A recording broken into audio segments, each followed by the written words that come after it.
Lucas, capítulo 16, a partir do versículo 19.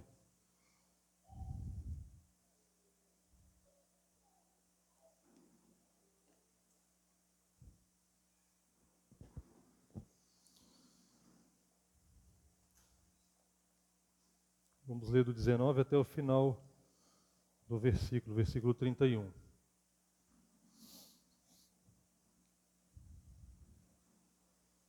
Amém? Diz assim a palavra de Deus. Ora, havia um homem rico e vestia-se de púrpura e de linho finíssimo e vivia todos os dias regalada e esplendidamente. Havia também um certo mendigo chamado Lázaro, que jazia cheio de chagas à porta daquele, e desejava alimentar-se com as migalhas que caíam da mesa do rico, e os próprios cães vinham lamber-lhe as chagas. E aconteceu que o mendigo morreu e foi levado pelos anjos para o seio de Abraão. E morreu também o rico e foi sepultado. E no inferno ergueu os olhos, estando em tormentos, e viu ao longe Abraão e Lázaro no seu seio.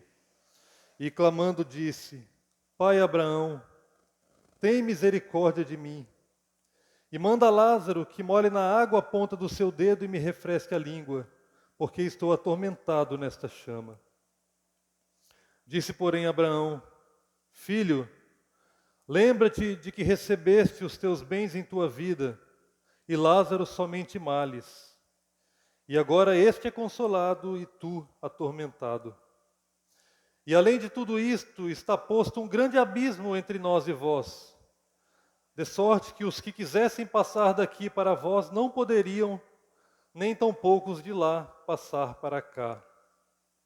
E disse ele: Rogo-te, pois, ó Pai, que o mandes à casa de meu pai, pois tenho 5 irmãos, para que lhes dê testemunho, a fim de que não venham também para este lugar de tormento. Disse-lhe Abraão: Tem Moisés e os profetas, ouçam-nos. E disse ele: Não, pai Abraão, mas se algum dentre os mortos fosse ter com eles, arrepender-se-iam. Porém ele lhe disse: Se não ouvem a Moisés e aos profetas, tampouco serão persuadidos, ainda que algum dos mortos ressuscite. Nosso Deus, nós estamos diante da Tua presença santa e carecemos, ó Pai, mais uma vez da Tua graça. Senhor, abra os nossos corações nessa noite e nos ajude a compreender a Tua palavra. Abre os nossos olhos para enxergarmos, ó Deus, como temos vivido a nossa vida nesse mundo e que destino tem sido tratado, Senhor, traçado para a nossa eternidade. Qual destino nos está reservado? Que os nossos corações estejam em humilhação diante do Senhor, em submissão à Tua palavra, que ela nos sonde, nos confronte e que por ela nós sejamos transformados, Pai, em nome de Jesus. Amém. Amém. Quando a consciência desperta, tarde demais. Meus irmãos, esse texto gira em torno de um homem rico que Jesus deixou no anonimato e de um mendigo chamado Lázaro, cujo nome significa Deus é o meu auxílio. Essa é a única passagem da Bíblia que descreve a experiência do incrédulo após a morte, com o intuito de despertar a nossa consciência e abrir os nossos olhos. Jesus nos apresenta nessa passagem a alegria e a ira futura, nos deixando ver qual será o fim dos justos e dos injustos no outro mundo, na eternidade.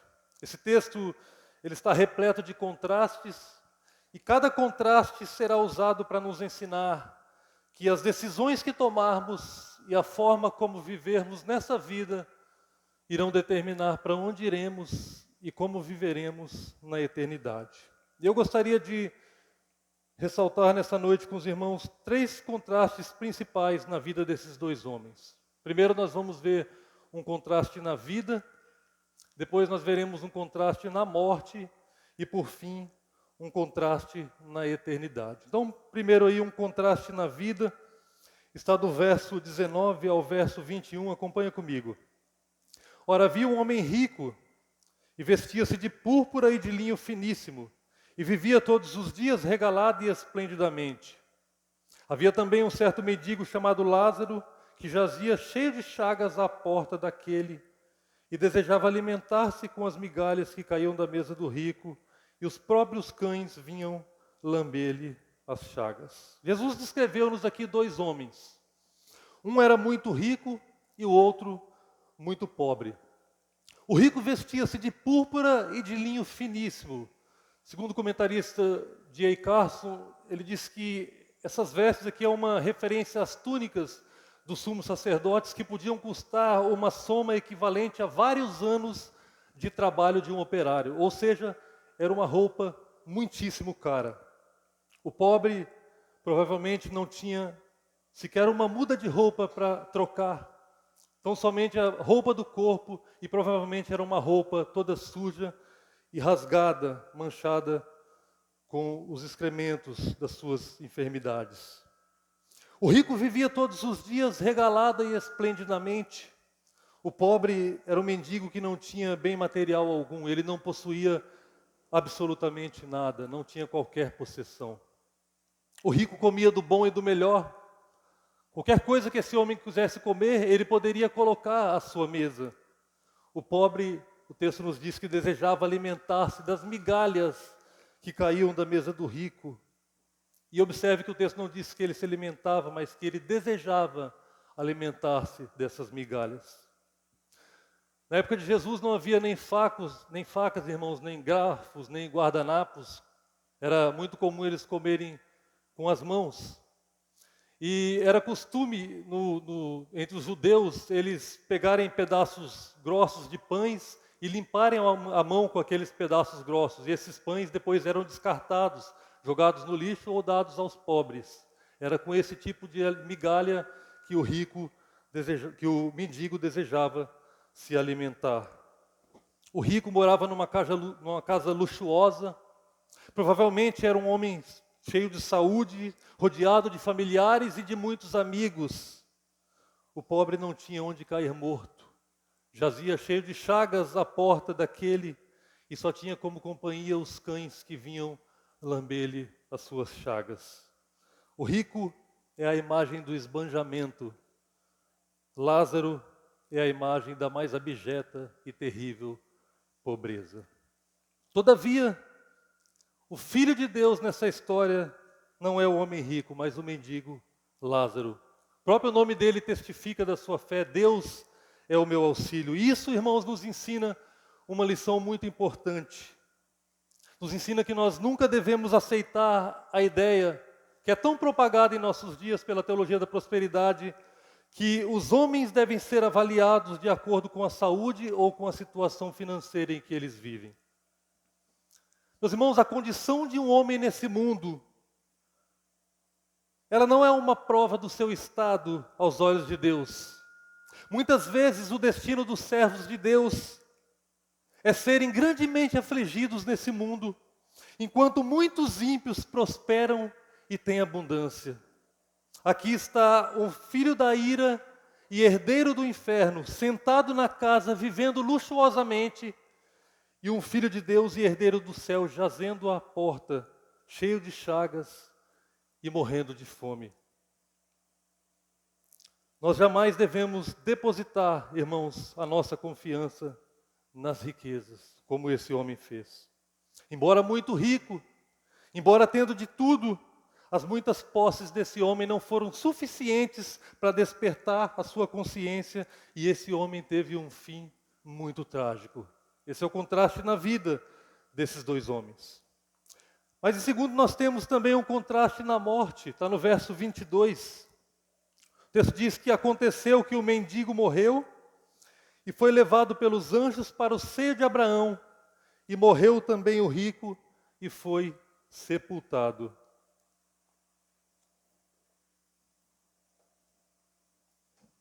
Alguém já disse que a morte é a grande niveladora dos homens. A Bíblia diz aqui que ambos morreram. O mendigo morreu e morreu também o rico. Apesar de sua riqueza, o homem rico faleceu e sem dúvida foi sepultado com todo luxo. Ele teve um funeral pomposo, de corpo presente, e um cortejo de pranteadores para acompanhá-lo até o seu túmulo. Aqueles que banqueteavam com ele, seus amigos, seus familiares, provavelmente tenham feito um testemunho fúnebre em seu louvor, repleto de elogios ao seu modo de vida esbanjador, luxuoso. Sem dúvida, o homem rico teve um enterro magnífico, esplêndido, cheio de glamour. Quanto ao pobre, nada é dito sobre o seu enterro. Talvez o corpo do mendigo nem tenha sido devidamente sepultado. Talvez, irmãos, tenham cavado um buraco em qualquer lugar e jogado o seu corpo dentro sem qualquer solenidade, sem qualquer compaixão. Quando o corpo de Lázaro foi embora, é possível que os vizinhos tenham ficado contentes por não ter mais um mendigo na sua rua, cheirando mal. Vejam, irmãos, que contraste na morte desses dois homens. O rico morreu em toda a sua plenitude, o pobre morreu na amargura da sua alma. Todavia acertou quem disse que a morte é a grande niveladora. Porque o melhor que se disse desse rico é que ele foi sepultado. Mas o texto nos diz que o mendigo foi levado pelos anjos até o paraíso, o céu, o seio de Abraão, a presença de Deus. Agora, há algo muito importante aqui que nós precisamos ter em mente. Nós precisamos nos lembrar que a morte, irmãos, é o destino comum de todos os homens, dos ricos e dos pobres, dos piedosos e dos ímpios, dos que servem e dos que não servem a Deus. Todos nós estamos sob essa sentença, todos nós iremos morrer, não temos como escapar da morte. E diante do fato da realidade da morte, a pergunta que precisa ser respondida é: como é que você está vivendo? Como é que você está vivendo? Para quem você está vivendo? Em quem você tem depositado a sua confiança? Você está vivendo para Deus ou está vivendo para si mesmo? Como é que você está vivendo? Pense sobre isso. Talvez você esteja vivendo para os prazeres desse mundo, satisfazendo os desejos da carne e dos pensamentos, fazendo planos como se fosse permanecer para sempre nessa terra, vivendo como se nunca fosse morrer, ou como se Cristo nunca fosse voltar. Cuidado, isso é um engano, irmãos, do nosso coração. Nós deveríamos sempre pensar sobre o último dia da nossa vida, pois cedo ou tarde a morte vai chegar a nós. Nós não temos como escapar da morte. Não importa se é um bebê ou uma criança, não importa se é um adolescente ou um jovem, se é um adulto ou um idoso, não importa, a morte vai chegar a você. Não importa se você é homem ou mulher, a morte vai chegar a você. Não importa se você é rico ou pobre, negro ou branco, crente ou ímpio, a morte vai chegar a você, você irá morrer. A morte, irmãos, ela não escolhe idade, ela não escolhe sexo, ela não escolhe condição social, ela vem a todos igualmente, todos nós teremos que encarar a realidade da morte. Então você precisa ter em mente que hoje você está vivo, mas amanhã pode não mais estar. Amanhã qualquer um de nós pode não mais estar aqui. Nós temos visto todos os dias pessoas morrerem. Todos os dias. Mas a tendência é nós acharmos que na nossa vida a morte só chegará mais tarde. A história desse homem rico deveria nos servir de alerta. Mas o problema é que a nossa consciência está adormecida para a eternidade. Os nossos olhos muitas vezes estão focados mais nos tesouros perecíveis dessa terra do que nos prazeres imperecíveis da eternidade.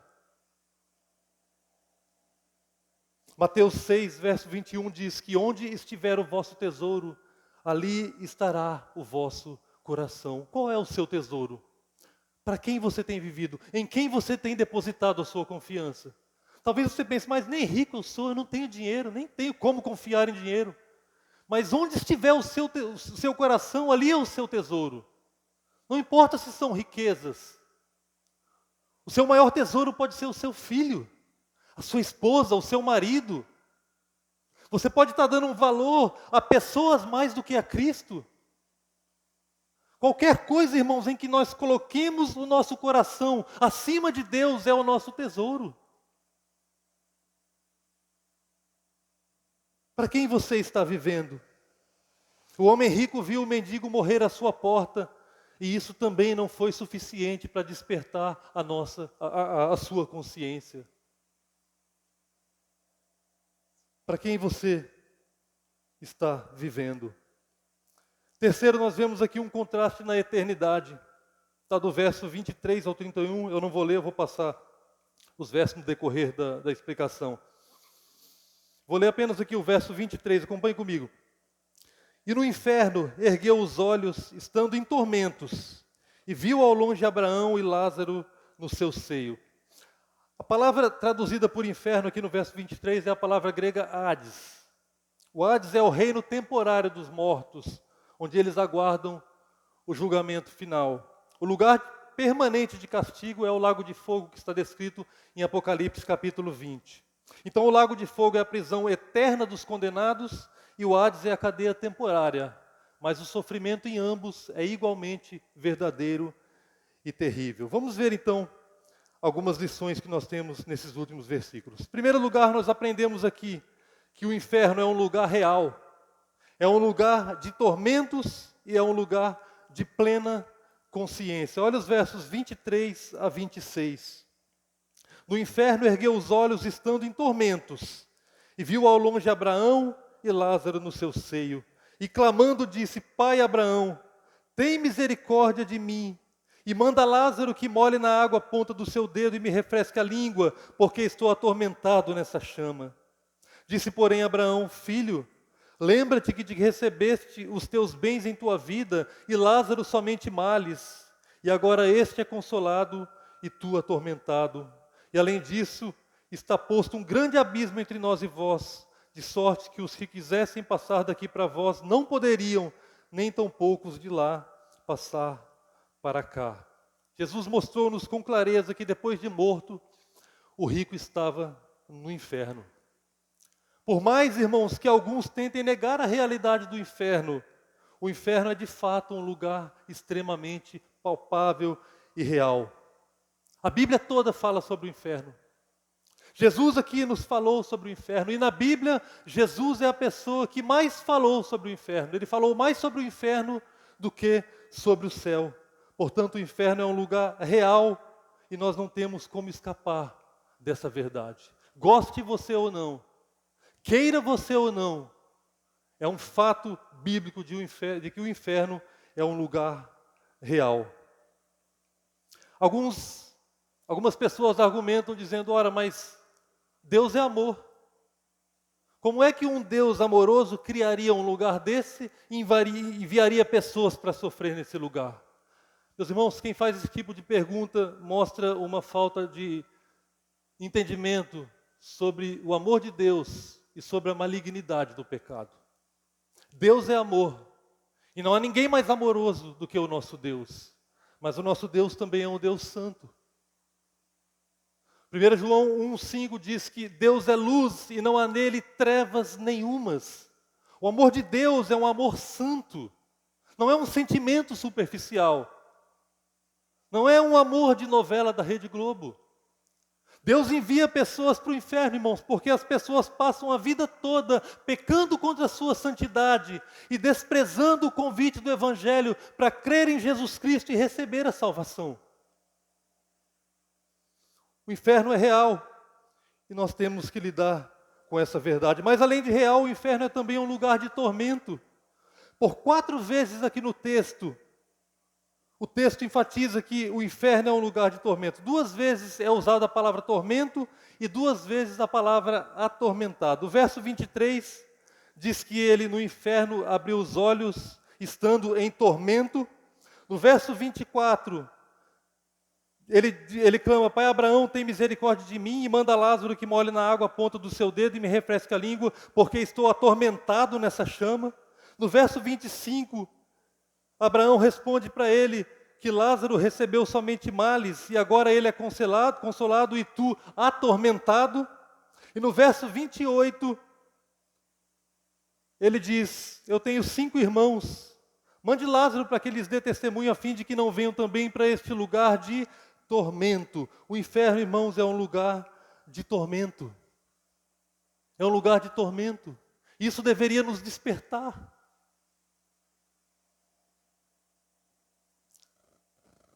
Jesus apresenta aqui, além disso, o intenso desejo do rico por uma gota d'água para refrescar a sua língua e o horrível abismo existente entre eles, um abismo que não poderia ser ultrapassado. Ou seja, uma vez que as pessoas descem ao inferno, elas jamais poderão sair de lá, exceto para o dia do julgamento final, onde comparecerão diante de Deus para serem julgadas e condenadas eternamente. Em toda a Bíblia, irmãos, existem poucas passagens tão apavorantes quanto essa. Outras pessoas tentam amenizar a realidade do sofrimento no inferno. Elas dizem: tudo bem, o inferno existe, mas isso aí é uma parábola. A linguagem é figurada. É claro que um Deus amoroso não vai permitir que pessoas sejam literalmente queimados num fogo. Primeiro, irmãos, que nós não temos certeza de que isso seja uma parábola. Não é comum Jesus usar nome de pessoas em parábola. E aqui ele cita o nome de Lázaro. Segundo, que supondo que seja uma parábola, isso não resolve o problema. Porque quando os escritores bíblicos usam uma figura de linguagem, eles usam para nos fazer entender algo que está além do nosso entendimento. Eles usam figuras que nós conhecemos para nos fazer entender aquilo que nós não conseguimos compreender com a nossa mente. Ou seja, a figura é sempre inferior à realidade. Então, se o inferno aqui, se o fogo aqui é um fogo literal, isso é muito terrível. Mas se a linguagem é figurada, isso é muito mais terrível do que nós podemos imaginar. Nós precisamos, irmãos, nos atentar a essa verdade. Nós estamos adormecidos. Nós não estamos preocupados com as pessoas que estão indo para o inferno, irmãos. Notem também que, além de o inferno ser um lugar real e de tormentos, é um lugar onde as pessoas estarão conscientes. Conscientes. E o fato de a consciência ser mantida torna o sofrimento ainda mais agravante. Esse homem, ele ergue os olhos e ele vê Abraão ao longe. Ele se lembra da figura de Abraão. Ele sabe quem é Abraão. E ver Abraão deveria ser uma visão agradável. Mas vê-lo ao longe é uma visão terrível, é uma visão agravante. Ele também vê Lázaro no seio de Abraão, ele sabe quem é Lázaro, ele está consciente de que era o mendigo que estava constantemente à sua porta desejando as suas migalhas. Aquele mesmo Lázaro, a quem ele havia olhado com desprezo, como não sendo digno de ser notado por ele, ele agora o vê numa condição digna de ser invejada. Notem, irmãos, que toda visão no inferno é agravante. Toda visão no inferno é agravante. Mas por pior que seja, por mais dura que seja essa verdade, o inferno é de fato um lugar real, é um lugar de tormentos e é um lugar de plena consciência. As pessoas que morrerem sem Cristo e forem para o inferno estarão plenamente conscientes de todas as oportunidades que elas tiveram. Cada panfleto evangelístico que recebeu, cada oração que foi feita em seu favor, cada vez que ela ouviu o evangelho e desprezou o santo evangelho de Jesus Cristo. Cada vez que elas recusaram o convite à salvação, elas estarão plenamente conscientes.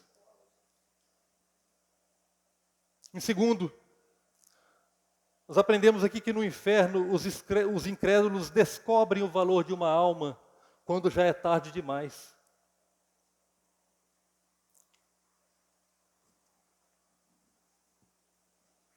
No verso 24, ele clama ao pai Abraão e diz: Pai Abraão, tem misericórdia de mim e manda Lázaro que molhe na água a ponta do seu dedo e me refresque a língua, porque estou atormentado nessa chama. Ao longo da vida desse homem, irmãos, Deus lhe deu várias oportunidades para que ele se arrependesse. Permitiu que ele possuísse riquezas, e o texto não diz que essas riquezas eram ilícitas. Lázaro testemunhara para ele, porque era um filho de Deus. Havia também as escrituras do Velho Testamento que os judeus conheciam. E o fato de Lázaro ter morrido primeiro também foi um testemunho poderoso para o homem rico, lembrando de que um dia ele também iria morrer. Mas nada disso foi suficiente para despertar a sua consciência. Ele permaneceu com a consciência adormecida e preso aos seus pecados.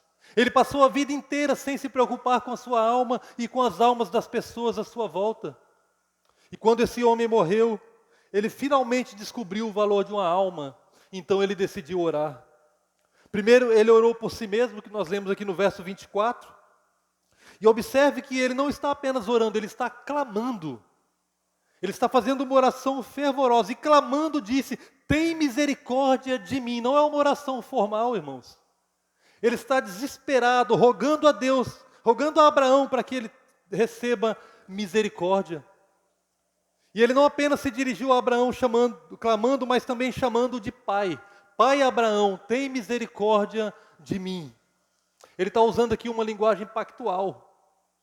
Ele está recorrendo à aliança de Deus com o povo judeu. Isso nos mostra, irmãos, que esse homem, ele tinha consciência da verdadeira religião. E mesmo assim ele passou a sua vida desprezando a Deus e vivendo no pecado. Essa é a realidade, irmãos, infelizmente, de muitos crentes dentro da igreja. Muitas pessoas que estão entre o povo de Deus, ouvindo a palavra de Deus, mas continuam em seus corações desprezando o Evangelho, desprezando a Jesus Cristo e acumulando ídolos nos seus corações. Agora, olha o pedido que esse homem faz. Ele diz, manda Lázaro que molhe na água a ponta do seu dedo e me refresque a língua. Esse homem estava tão atormentado que o seu maior desejo era uma gota d'água para refrescar a sua língua. Ele não diz, pai Abraão, tem misericórdia de mim e faz com que eu seja liberto desse estado miserável, me tire daqui. Não. Ele está tão desesperado que ele pede a menor coisa que poderia ser pedida, uma gota d'água para refrescar a sua língua. Mas por mais que ele tenha clamado, por mais que ele tenha chamado Abraão de pai, por mais que ele tenha recorrido à aliança de Deus com seu povo, por mais que o pedido tenha sido mínimo, não lhe foi concedido. Não lhe foi concedido. Os condenados do inferno, irmãos, não terão a mínima redução dos seus tormentos. O inferno é um lugar de justa retribuição. Aquele que negou uma migalha é negado a uma gota. Nenhuma gota d'água lhe foi dada. O inferno é um lugar onde as orações não podem jamais ser respondidas.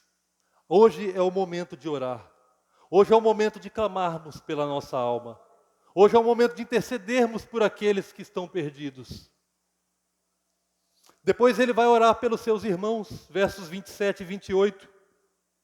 Disse ele, rogo-te, pois, ó Pai, que o mandes à casa de meu pai, pois eu tenho 5 irmãos, para que lhes dê testemunho, a fim de que não venham também para esse lugar de tormentos. Veja, irmãos, o rico não disse, que bom que os meus irmãos também virão para cá. Será ótimo estarmos todos juntos. Não, ele não está comemorando, ele está em tormentos, ele está desesperado. Ele está rogando pelos seus irmãos. Às vezes, as pessoas zombam dizendo, eu não me importo de ir para o inferno, porque lá eu vou ter um bocado de pessoas para me fazer companhia, para curtir junto comigo. Isso é engano, irmãos. Isso é mentira do diabo. No inferno não existe companhia. No inferno não existe amizade. O inferno não é uma festa eterna, na qual cada pecador vai se divertir fazendo as mesmas coisas que faziam nesse mundo. O inferno, a Bíblia diz que é um lugar de tormento e de solidão. É um lugar de dor e desespero. É um lugar de pranto e ranger de dentes, onde o verme não morre, o fogo não apaga e a ferida não cicatriza. O inferno é um lugar terrível. Agora é o momento certo e o lugar certo de você orar por si mesmo e por seus familiares. Agora é o momento de nós intercedermos, como o pastor disse aqui, pela obra missionária. Agora é o momento de nós rogarmos: ó Deus, envia mais missionários aos países não alcançados. Agora é o momento de você clamar pelo seu esposo que está perdido, pelo seu filho que está perdido, pelos seus amigos que estão perdidos. Agora é o momento de dobrarmos os nossos joelhos e rogar pela nossa nação, irmãos, que está cada vez mais atolada no pecado. Agora é o momento, irmãos, depois não haverá mais como clamarmos. O homem rico fez uma oração fervorosa, ele estava clamando. Ele orou pelos motivos certos, pois ele orou por si mesmo e por seus familiares. No entanto, ele orou para a pessoa errada, orou no lugar errado e orou na hora errada. Sua consciência despertou tarde demais. E por último, nós aprendemos aqui que no inferno, os incrédulos descobrem que os grandes milagres não têm qualquer efeito no coração dos homens se não creem na palavra de Deus. Versos 27 a 31. Rogo depois que o mandes à casa de meu pai, pois tenho 5 irmãos, para que lhes dê testemunho, a fim de que não venham também para este lugar de tormento. Disse-lhe Abraão: tem Moisés e os profetas, ouçam-nos. Disse ele: não, pai Abraão, mas se algum dentre os mortos fosse ter com eles, arrepender-se-iam. Porém ele lhe disse: se não ouvem a Moisés e aos profetas, tampouco serão persuadidos, ainda que algum dos mortos ressuscite. O rico imaginava que se alguém dentre os mortos fosse ter com seus irmãos, eles iriam se arrepender.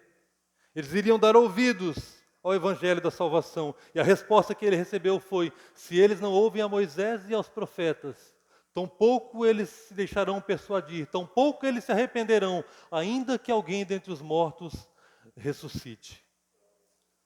Moisés aqui é uma referência ao Pentateuco, os 5 primeiros livros da lei. E os profetas é uma referência ao restante do Antigo Testamento. Em outras palavras, Jesus está nos ensinando que as Escrituras contêm tudo quanto o homem precisa para crer em Jesus Cristo e receber a salvação. Aqui está, irmãos, tudo quanto nós precisamos. Aqui está a palavra pela qual nós fomos salvos. Aqui está o meio pelo qual Deus decidiu salvar o homem, pela loucura da pregação do Evangelho. Os milagres não são capazes de convencer do pecado e nem de produzir fé salvadora no coração das pessoas. Um mensageiro vindo do outro mundo não poderia dizer nada que a Bíblia já não tenha dito. A Bíblia, a palavra de Deus, é suficiente para que o homem seja salvo por Jesus Cristo. Não é necessário, irmãos, mais revelações para que as pessoas se arrependam. É necessária mais disposição íntima e vontade de utilizar, de colocar em prática o que elas já sabem das Escrituras, da palavra de Deus. Se você possui uma Bíblia e pode lê-la, se você pode ouvir a pregação do Evangelho, e apesar disso você espera mais evidência para se tornar um verdadeiro cristão, você está enganando a si mesmo. Você morrerá em seus pecados. E assim como esse homem ímpio, esse rico ímpio, você passará a eternidade sendo atormentado no inferno. Dê ouvidos à palavra de Deus. Mas se você confiar em Jesus Cristo como único e suficiente Salvador, hoje mesmo você será salvo. Lembre-se disso. Isso é importante. Estamos finalizando. O homem rico, ele não foi para o inferno simplesmente por ser rico. Assim como Lázaro não foi para o céu simplesmente por ser pobre. Esse homem rico foi para o inferno porque ele depositou toda a sua confiança nas suas riquezas e desprezou a Deus. E Lázaro foi salvo, porque apesar de ter vivido uma vida inteira de aflições, ele confiou com todas as forças do seu ser em Deus, e ele foi recompensado pela prova da sua fé. Se você quer ser salvo, tudo que você precisa é crer é depositar sua fé em Jesus, é confiar em Jesus Cristo e na suficiência da sua obra realizada na cruz, quando Ele levou sobre si nos madeiros os seus pecados para que você pudesse herdar a salvação. Responda para si mesmo, em que ou em quem você tem depositado a sua confiança? A sua confiança está plenamente depositada na pessoa e na obra de Jesus Cristo? A maneira como você vive nesse mundo vai determinar como você viverá na eternidade. As decisões que você toma nesse mundo vão determinar como você viverá na eternidade. Eu te convido a crer de todo o coração no Senhor Jesus Cristo, porque a morte dele no Calvário é única e suficiente para a nossa salvação. Amém? Vamos orar. Senhor Deus, nós te damos graças, Pai, pela tua palavra. Pedimos nessa noite que o Senhor nos ajude a sondar o nosso coração e percebermos, Senhor, onde está depositada a nossa confiança. Ó Senhor, alguém já disse que o nosso coração é uma fábrica de ídolos. E essa, Deus, é uma grande verdade. Como nós carecemos da misericórdia e graça do Senhor atuando continuamente na nossa vida. Então nós rogamos, Espírito Santo, faz uma obra em nós. Tire todos os ídolos do nosso coração. Nos ajude, Senhor, a depositar a nossa confiança, a nossa fé, a nossa esperança tão somente no Senhor Jesus Cristo. Ter o Senhor como tudo na nossa vida, sendo o Senhor o governante das nossas vidas em todas as circunstâncias. Obrigado, Deus, nós oramos e te agradecemos em nome de Jesus. Amém. Amém.